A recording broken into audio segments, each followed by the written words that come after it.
आधुनिक आवर्त सारणी मॉडर्न पिरियॉडिक टेबल।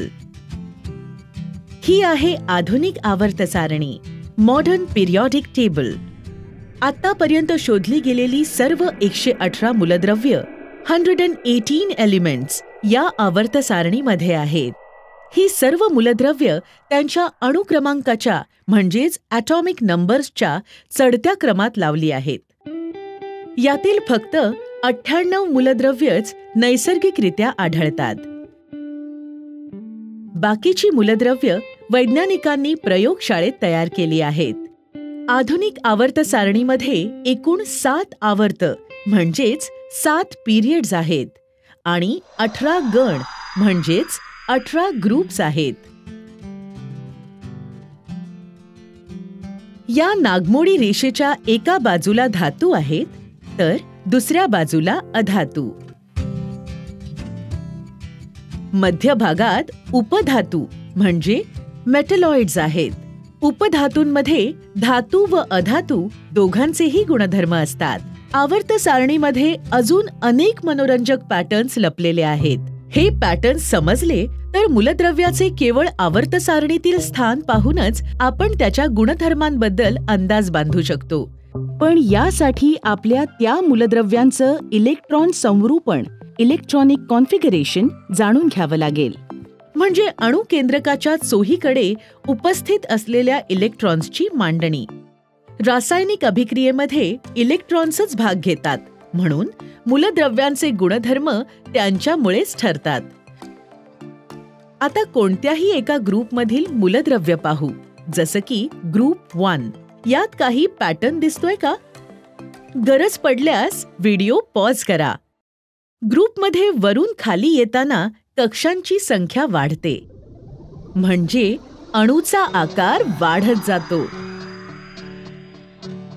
या सर्व मूलद्रव्यांमध्ये संयुजा इलेक्ट्रॉन म्हणजे व्हॅलेन्स इलेक्ट्रॉन म्हणजे सर्वात बाहेरच्या कक्षेतील इलेक्ट्रॉन्सची संख्या समान आहे।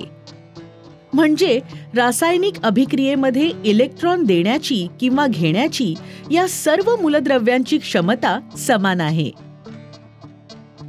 यामुळे यांचे रासायनिक गुणधर्म सुद्धा समान आहेत।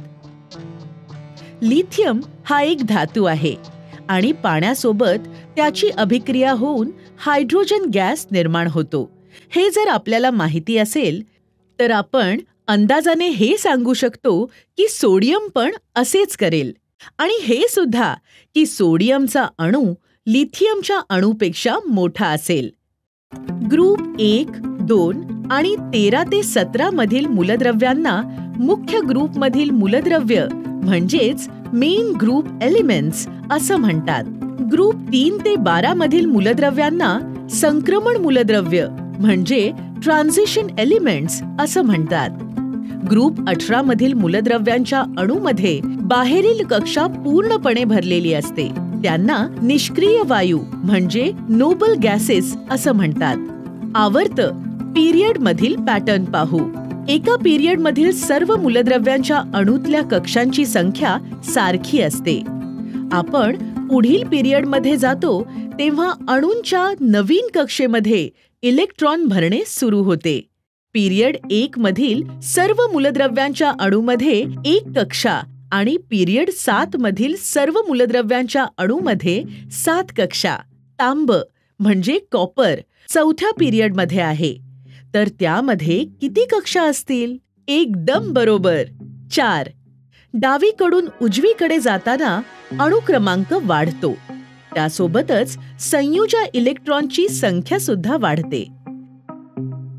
याच कारणामुळे पिरियडमध्ये मूलद्रव्यांच्या गुणधर्मांमध्ये क्रमबद्धता दिसून येते। हे पहा, धातूंचे गुणधर्म क्रमशः कमी होत आहेत आणि अधातूंचे गुणधर्म वाढत आहेत।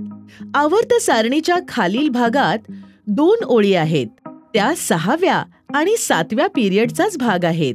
यांना लॅन्थेनॉइड्स आणि ॲक्टिनॉइड्स म्हणतात। प्रत्येक ओळीमधील मूलद्रव्यांचे गुणधर्म जवळपास सारखेच असतात। 7व्या पिरियडमधील सर्व मूलद्रव्य किरणोत्सर्गी आहेत। आता तुमच्यासाठी एक काम, धातू आणि अधातू वेगळे केल्यावर सुद्धा आवर्त सारणीमध्ये अजूनही काही रंग दिसत आहेत. असं का? समान रंगातील मूलद्रव्यांची वैशिष्ट्ये कोणती असतील यांची माहिती मिळवा.